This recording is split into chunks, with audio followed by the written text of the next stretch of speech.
बिस्मिल्लाहिर्रहमानिर्रहीम।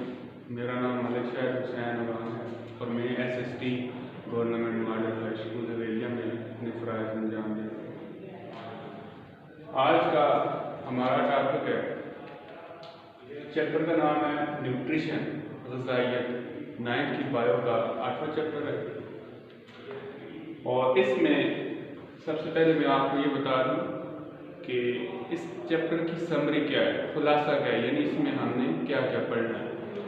तो इसमें क्या है, न्यूट्रिशन ग़िज़ाइयत क्या होती है, और दूसरी बात कि न्यूट्रिशन इन प्लांट्स, पौधों के अंदर ग़िज़ाइयत, और न्यूट्रिशन इन ह्यूमन, इंसान के अंदर ग़िज़ाइयत। फिर प्लांट्स के अंदर न्यूट्रिशन में हमने क्या पढ़ना है कि कौन कौन से कंपोनेंट्स हैं जो प्लांट्स की खुराक का न्यूट्रिशन का हिस्सा होते हैं। और फिर इंसान की या ह्यूमन के अंदर जो न्यूट्रिशन है उसमें क्या पढ़ना है कि what are the components of nutrition of human, इंसान की ग़िज़ाइयत के अज्जा कौन कौन से हैं, जिनमें आ जाते हैं fats, carbohydrates, proteins, vitamins, minerals वगैरह। दूसरी चीज़ बैलेंस डाइट क्या होती है, यानी मतवाज़न खुराक कौन सी होती है। और माल न्यूट्रिशन यानी खुराक का जिस्म को फ़ायदा न होना, उसकी दो सूरतें होती हैं, या तो हम ग़िज़ा के अंदर ले ही नहीं रहे, या दूसरी बात यह है कि ले रहे हैं लेकिन इंटेस्टाइन के अंदर कोई ऐसा प्रॉब्लम है जिसकी वजह से वो हमारे ब्लड के अंदर एब्ज़ॉर्ब नहीं होती। फिर ह्यूमन डाइजेस्टिव सिस्टम, इंसान का निज़ाम इंतज़ाम, कि इंसान का डाइजेस्टिव सिस्टम कौन कौन से पार्ट्स पर मुश्तमिल होता है और वो कैसे फूड को डाइजेस्ट करता है, हज़म करता है कि वो खून के अंदर जज़ब होने के काबिल हो जाता है। और लास्ट टॉपिक होगा इस चैप्टर का disorders of human digestive system, कि इंसानी जिस्म के अंदर जो डाइजेस्टिव सिस्टम है उसमें कौन कौन सी खराबियाँ पैदा होती हैं। फिर सबसे पहला टॉपिक इस चैप्टर का ये तो थी समरी कि हमने इस चैप्टर में क्या क्या पढ़ना है। सबसे पहला टॉपिक जो इस चैप्टर का है वो है मिनरल न्यूट्रिशन इन प्लांट्स, कि पौधों के अंदर मिनरल न्यूट्रिशन जो होती है वो कौन सी होती है और क्या होती है। तो न्यूट्रिशन की अगर बात की जाए, न्यूट्रिशन क्या होती है, न्यूट्रिशन कहते हैं हाउ प्लांट्स गेट न्यूट्रिएंट्स, कि पौधे न्यूट्रिएंट्स कैसे हासिल करते हैं, एंड वेयर दे यूज और हाउ दे यूज, न्यूट्रिएंट्स कैसे हासिल करते हैं और उसके बाद उनको इस्तेमाल कैसे करते हैं और कहाँ पर करते हैं। ये इसकी definition, how plants get nutrients and how और वेयर दे यूज न्यूट्रिएंट्स, कि पौधे कैसे ग़िज़ा हासिल करते हैं, न्यूट्रिएंट्स हासिल करते हैं, और कैसे और कहाँ पर ये न्यूट्रिएंट्स को या ग़िज़ा को इस्तेमाल करते हैं। प्लांट्स कौन कौन से मकासद के लिए न्यूट्रिएंट्स को हासिल करते हैं, तो इसमें कौन कौन सी चीज़ें हैं। Plants need minerals for making, plants को ज़रूरत होती है मिनरल्स बनाने की, किस मकसद के लिए, प्रोटीन्स, सबसे पहली बात कि लख्मियात या प्रोटीन्स बनाने के लिए, विटामिन्स बनाने के लिए, हार्मोन्स बनाने के लिए, एंजाइम्स बनाने के लिए, एंड क्लोरोफिल बनाने के लिए। ये तमाम चीज़ें जो हैं ये प्लांट्स की एक्टिविटीज़, सेलुलर एक्टिविटीज़ के लिए बहुत ही ज़्यादा ज़रूरी होती हैं। अगर ये प्लांट्स के अंदर नहीं होंगे तो कोई भी काम अंजाम नहीं दे सकते। जिस तरह क्लोरोफिल है, अगर प्लांट्स के अंदर क्लोरोफिल नहीं होगा तो वो अपनी खुराक तैयार नहीं कर सकते। और क्लोरोफिल की अगर बात की जाए तो इसमें मैग्नीशियम है, नाइट्रोजन है, तो ये अगर प्लांट्स को नहीं मिलेंगे तो प्लांट्स क्लोरोफिल नहीं बना सकते। अगर क्लोरोफिल नहीं बनेगा तो वो अपनी खुराक को तैयार नहीं कर सकते। अब अगर बात की जाए न्यूट्रिएंट्स की, कि ये कहाँ से हासिल करते हैं। तो प्लांट्स जो होते हैं, जितने भी प्लांट्स हैं, वो सारे के सारे साइड से यानी ज़मीन से न्यूट्रिएंट्स हासिल करते हैं। न्यूट्रिएंट्स का स्टोर हाउस होता है वो साइड होती है, ज़मीन होती है। और ज़मीन से कैसे हासिल करते हैं? प्लांट्स होते हैं जब पानी अब्जॉर्ब करते हैं, वाटर अब्जॉर्ब करते हैं with the help of their roots, जड़ों की मदद से, तो वो सिर्फ पानी अब्जॉर्ब नहीं करते, बल्कि पानी जो होता है उसमें ये खासियत होती है कि वो ज़मीन के अंदर मौजूद नमकियात को अपने अंदर हल कर लेती है। तो जब प्लांट ज़मीन से पानी अब्जॉर्ब करते हैं तो पानी के साथ साथ ज़मीन में मौजूद न्यूट्रिएंट्स, ग़िज़ाइयत भी अपने साथ अब्जॉर्ब करके जो है वो अपने पत्तों तक पहुँचाते हैं या और दूसरे पार्ट तक पहुँचाते हैं। और वो जो है वो सेल्स जो प्लांट्स के अंदर जो होते हैं वो न्यूट्रिएंट्स किस सूरत में अब्जॉर्ब होते हैं? In the form of sad. Sad क्या है? पानी और नमकियात का सोल्यूशन महलूल। अब अगर क्लासिफिकेशन की जाए न्यूट्रिएंट्स की on the basis of quantity, कि प्लांट्स को कितनी मिकदार में न्यूट्रिएंट्स रिक्वायर्ड होते हैं, तो इनकी क्लासिफिकेशन जो है वो होगी मैक्रो न्यूट्रिएंट्स की सूरत में और माइक्रो न्यूट्रिएंट्स की सूरत में। यानी कि on the basis of quantity required, मिकदार कितनी चाहिए, उस बुनियाद पर दो किस्म के न्यूट्रिएंट्स जो वो होते हैं। एक माइक्रो न्यूट्रिएंट्स जो ज़रूरी होते हैं लेकिन बहुत थोड़ी मिकदार, और दूसरे होते हैं मैक्रो न्यूट्रिएंट्स जो ज़रूरी होते हैं ज़्यादा मिकदार। Micro nutrients are those nutrients which are required in less quantity, जो कम मिकदार में ज़रूरी होते हैं। और मैक्रो न्यूट्रिएंट्स वो न्यूट्रिएंट्स होते हैं which are required in large quantity, जो पौधों को ज़्यादा मिकदार में ज़रूरी होते हैं।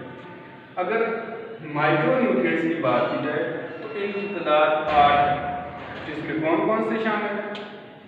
Iron, molybdenum, boron, copper, zinc, magnesium, chlorine, निकल।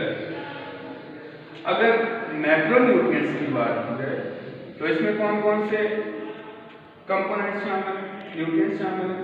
Carbon, hydrogen, oxygen, potassium, phosphorus, nitrogen, sulphur, calcium and magnesium. Sorry, ये मैग्नीज है, मैग्नीशियम नहीं है, मैग्नीज है। अच्छा, अब हम इन न्यूट्रिएंट्स में ये जो 8 माइक्रो न्यूट्रिएंट्स हैं और 9 मैक्रो न्यूट्रिएंट्स, इनमें से हम जो सबसे पहला पढ़ेंगे वो है nitrogen. Role of nitrogen. Nitrogen का क्या किरदार होता है प्लांट्स के, यानी प्लांट्स को किस काम के लिए जरूरी होती है या रिक्वायर्ड होती है? तो उसमें क्या है कि सबसे पहले प्रोटीन्स बनाने के लिए नाइट्रोजन जरूरी है, हार्मोन्स बनाने के लिए, क्योंकि हार्मोन्स भी प्रोटीन के बने होते हैं, और प्रोटीन जो होती है वो अमाइनो एसिड से बनी होती है। और अमाइनो एसिड का जो फार्मूला होता है वो क्या है?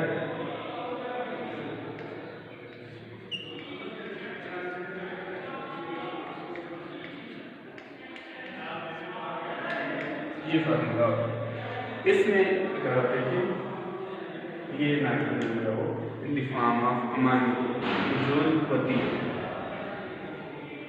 तो विटामिन, क्लोरोफिल और एंजाइम्स ये बनाने के लिए, एंजाइम भी प्रोटीन के बने होते हैं, तो ये चीज़ें बनाने के लिए जो है वो नाइट्रोजन ज़रूरी होती है। दूसरी बात, स्टेम और लीव्स की ग्रोथ के लिए, यानी नशोनुमा के लिए, जो पौधों के स्टेम होते हैं और लीव्स होते हैं पत्ते, उनकी नशोनुमा के लिए नाइट्रोजन होती है वो ज़रूरी होती है।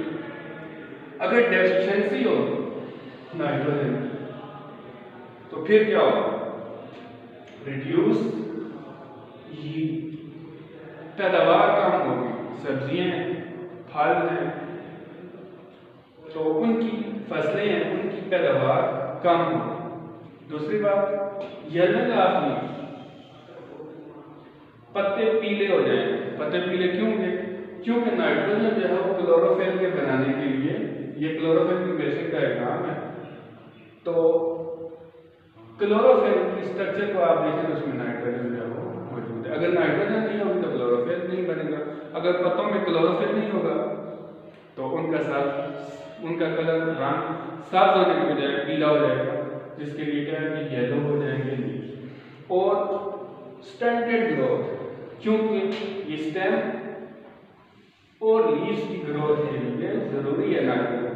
तो अगर नाइट्रोजन नहीं मिलेगी तो पौधों की जो ग्रोथ है, और लीव्स है या स्टेम है, तो वो रुक जाएगी या कम हो जाएगी, जिससे पौधे का कद जो है वो छोटा रह जाएगा, कमजोर हो जाएगा।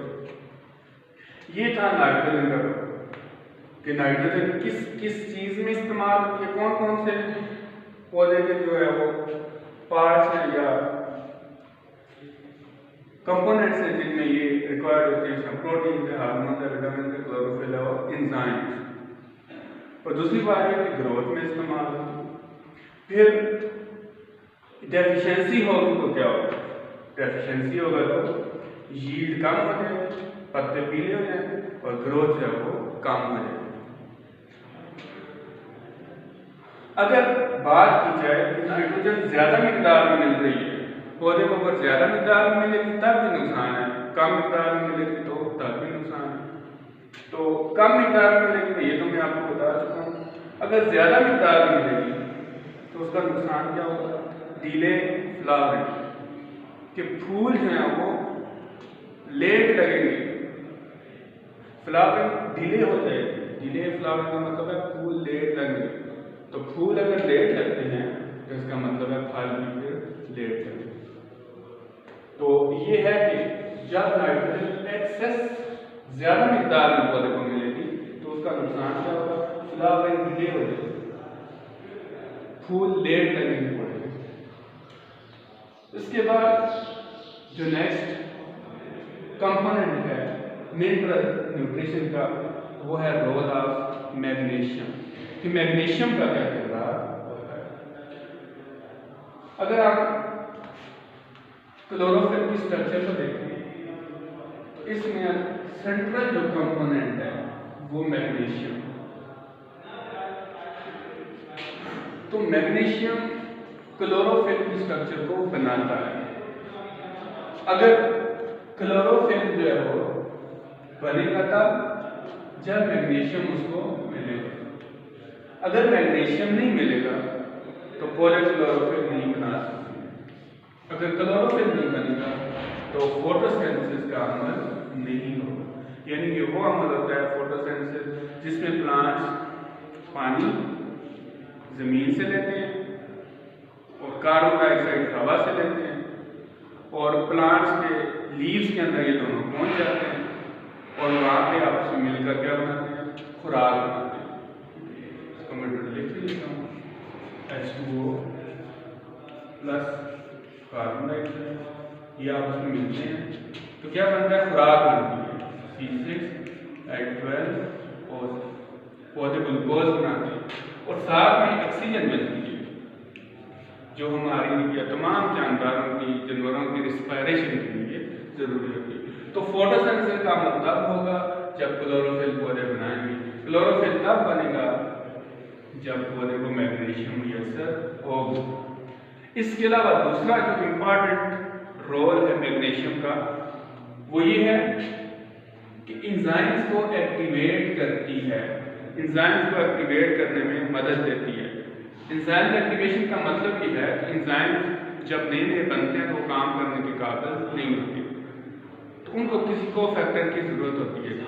तो एंजाइम, ये मैग्नीशियम जो है वो एक्टिवेट करने के लिए इस्तेमाल होता है। जब एंजाइम को मैग्नीशियम मिलती है, कुछ एंजाइम को जिनमें मैग्नीशियम एक्टिवेशन के लिए जरूरी होती है, तो फिर वो एंजाइम काम करना शुरू करते हैं। तो एंजाइम्स काम करेंगे तो मेटाबॉलिज्म का अमल होगा।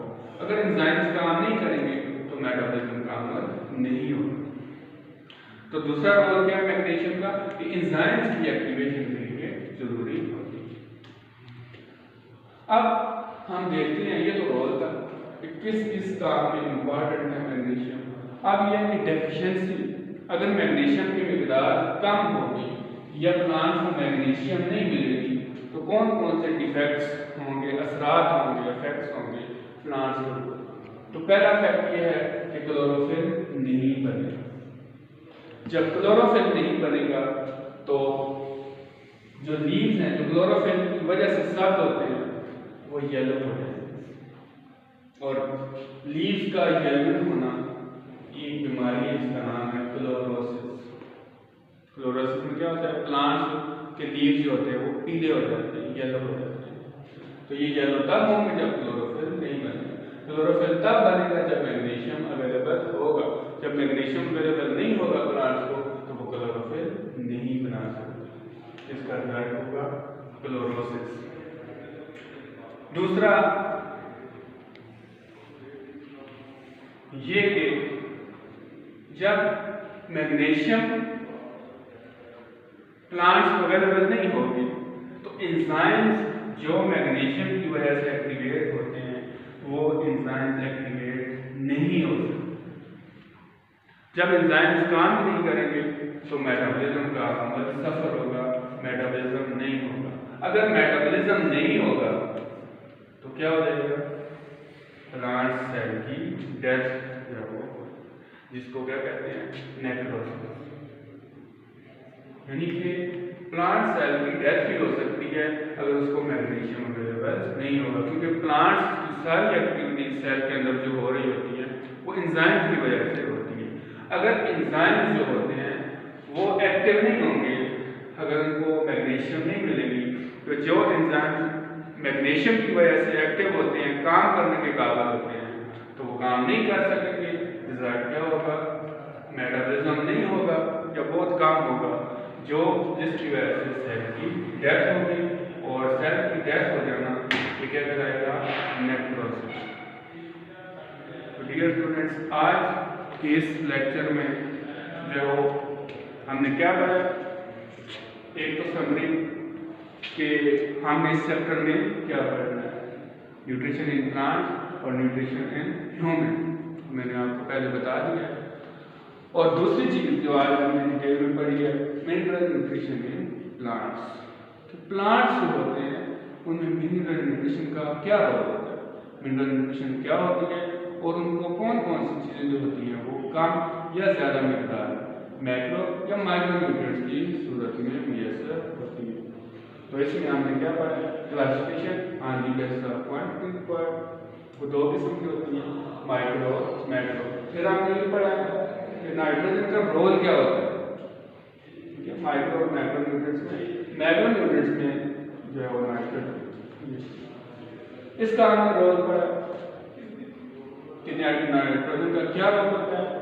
फिर अगर ये ज़्यादा मिकदार में होगा या कम मिकदार में होगा तो उसका प्लांट्स के ऊपर क्या असर होगा।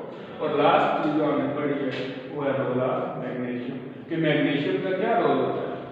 और फिर अगर ये डेफिशिएंसी होगी मैग्नीशियम की तो फिर उसका प्लांट्स के ऊपर क्या असर होगा। आज के लेक्चर में इतना ही, अगली वीडियो में नेक्स्ट लेक्चर के साथ मिलेंगे। अल्लाह।